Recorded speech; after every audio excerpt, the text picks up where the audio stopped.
Again, the uppercut. But the crowd is aroused because Evangelista is trying to fight. Go at him, go at him, go at him. Now Evangelista back against the ropes. And you saw him miss with the left.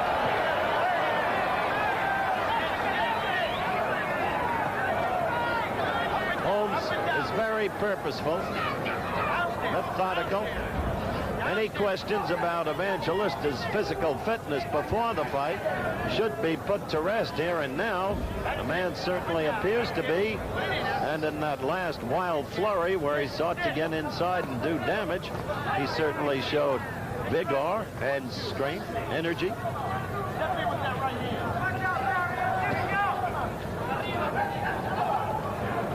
We've got not a bad catcher either. We've got 30 seconds left in the 5th round.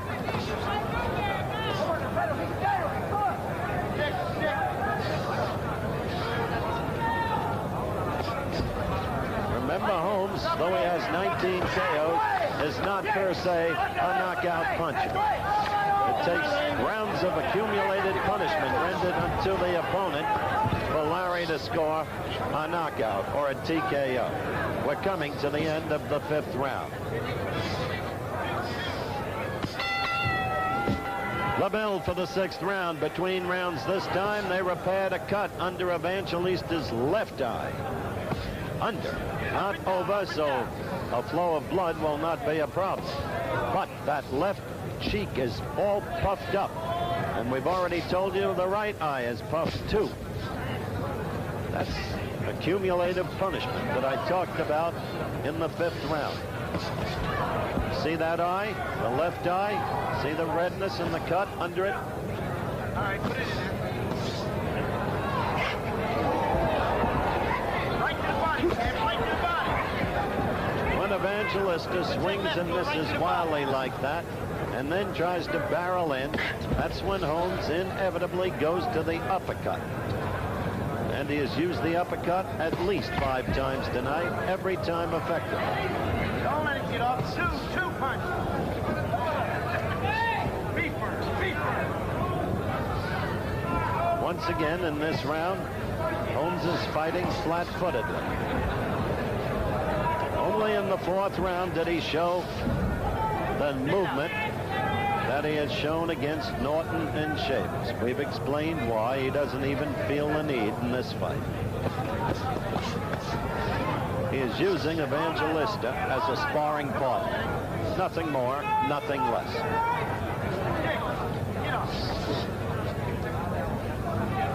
I think you said it'll be an accumulation of punishment that ultimately may stop the fight before it travels the distance. Right. I think we might very well be looking at a second successive shutout.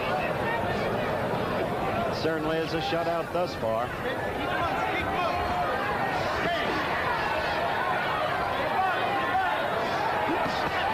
Larry going to the belly as Evangelista tried to play rope-a-dope. We've got 55 seconds left in the 6th round. It's been a repeat, facsimile of the prior 5 rounds. Evangelista again with the rope-a-dope. That right got through. That one missed. 30 seconds left. I think Holmes would like to knock him out to show some folks that he does have a knockout punch.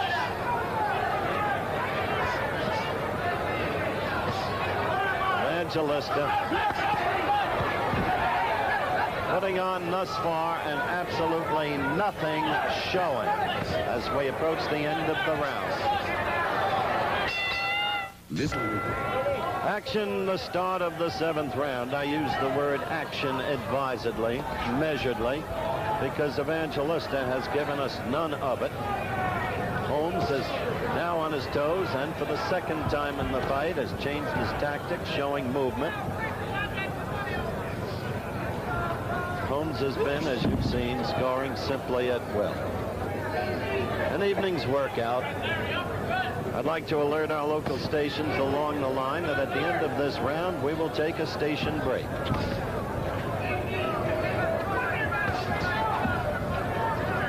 Eddie Marpus in Evangelista's corner is holding his head low and just shaking it. Openly embarrassed by what's been going on. All right, keep it going. Keep moving, man. Keep moving. Keep moving. Keep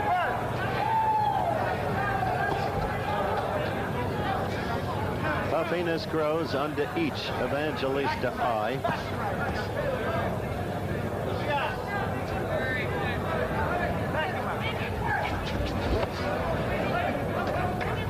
Holmes proved his ability to go 15 tough rounds against Norton and 12 against Shavers.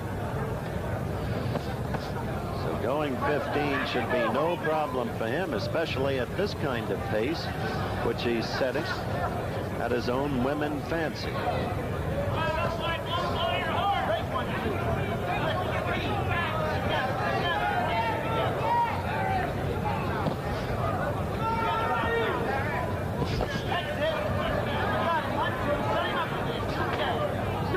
I don't think there's any question but what he has now realized. He can measure the man, and he is really trying hard to put him away. But he...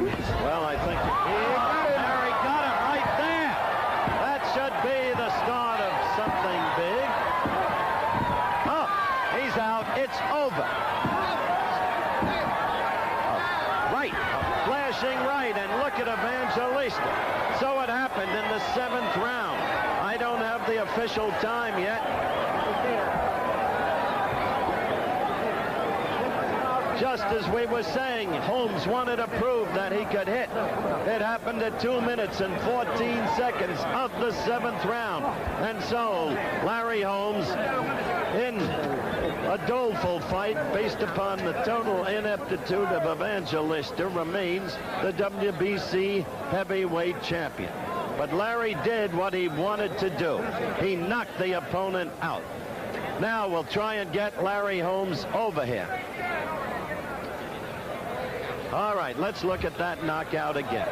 Now Holmes measuring the opponent, and he got the right in there, and down went Evangelista, right between the gloves. That was the blow he wanted to get in. It was a crushing right hand. It appeared that Evangelista had his guard up sufficiently, but the right hand went at it with such velocity that he went right through it and landed flush on the side of the head. And down the challenger tumbled, and it took some time to get him up, and he is still very groggy. Here's the decision. A formality, considering the circumstances of the fight. Evangelista was never in it. I did not have him winning a single round, nor any even for that matter, as Holmes had his will and way from the very beginning. But it became obvious about the 5th round that Larry was going to try to reach back for whatever he could find and try to put his man away and put to rest some of the nagging suggestions that he does not carry the knockout punch. But you saw it there, a right hand with tremendous velocity coming on top of a succession of lefts, and bang, bang, bang, finally down he went. We'll be back with more from Caesars Palace Sports Pavilion in Las Vegas, Nevada, right after this from our local...